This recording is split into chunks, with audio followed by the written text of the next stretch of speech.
We'd ask that question to Bruce Klingner, who's Senior Research Fellow at Heritage and former CIA Korea Deputy Chief. Mr. Klingner, welcome back to the program. Well, thanks for having me back.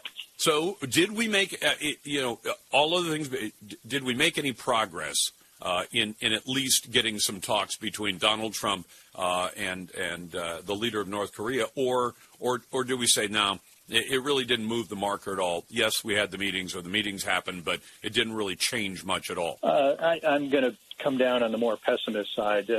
Meetings are a means to an end, not an end in themselves. So just having a meeting, didn't accomplish anything. North Korea continues to develop, refine, expand its nuclear and missile arsenals. Just in the last few months, they've paraded a new massive ICBM, 2 new submarine-launched ballistic missiles, as well as some new unidentified, perhaps medium or intermediate-range missiles. And they've announced development plans for multiple warheads on ICBMs, tactical nuclear weapons, et cetera, et cetera.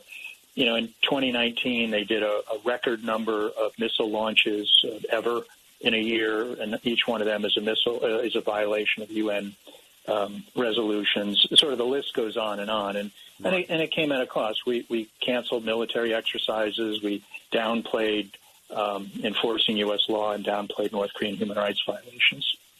So, with all that out there, what if you were the guy advising Joe Biden? What would be the right way to move forward and try to make some progress on this problem? Because you've written at Heritage that every single incoming U.S. president has inherited a more dangerous North Korea than his predecessor, and Joe Biden is no exception. So what would be the right move for Biden with regards to North Korea? Right. And as you pointed out, the successive administrations of both political parties have been troubled and unsuccessful with North Korea. We've tried virtually everything.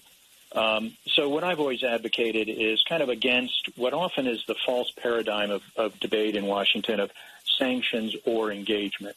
It's like saying, what do you need to build a house, a hammer or a screwdriver? Well, you need both, as well as a bunch of other tools. So, we need a comprehensive, integrated strategy using all the instruments of national power. So that's willingness to negotiate, a willingness to meet, although learning from the mistakes of the past. We need to maintain sanctions and enforcement of U.S. laws until the behavior which triggered that has been remedied. We need military deterrence. We need to maintain the shield as long as the threat exists. Information operations, close relationships with our allies.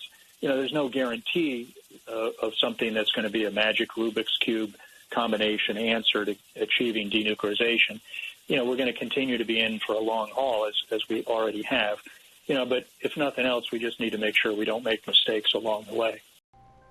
Thanks for watching the Heritage Foundation's YouTube channel. With more than 500,000 members, we are the nation's largest conservative research and education institution. We believe the principles and ideas of the American founding are worth conserving and renewing. Please help us further our mission by subscribing to this channel and sharing our videos with your family and friends.